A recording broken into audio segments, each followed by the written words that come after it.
A hard Brexit could cost the UK's car, technology, healthcare and consumer goods sectors almost £17 billion a year, a new report claims.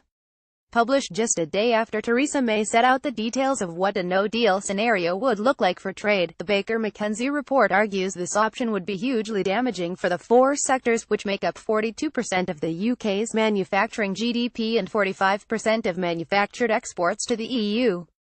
Produced in conjunction with consultants Oxford Economics, the report claims increased costs brought about by the introduction of tariffs could result in EU consumers switching to domestically produced alternatives or to a different exporting country. The impact would be most pronounced in the consumer goods and car sectors, which stand to lose out on £5.2 billion and £7.9 billion in export revenues respectively every year. New tariff and non-tariff barrier rates, imposed as a result of the imposition of a hard border between the UK and the EU, are estimated to cost £3.8 billion annually, with the car sector alone faced with £2.1 billion additional costs.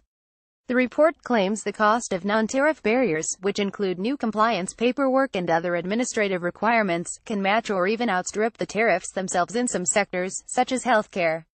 Baker McKenzie trade partner Jenny Rivas said these figures indicate the extent to which the UK's key manufacturing sectors are likely to be hit by the impact of a hard Brexit.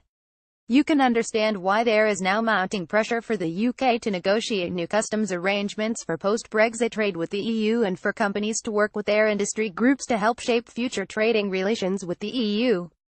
To offset the losses, exports to the UK's remaining 5 key markets including the US, Japan and China would need to increase by 60%, the law firm estimates.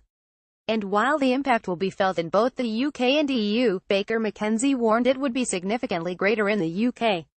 The EU accounts for 49% of UK exports, but just 9% in reverse.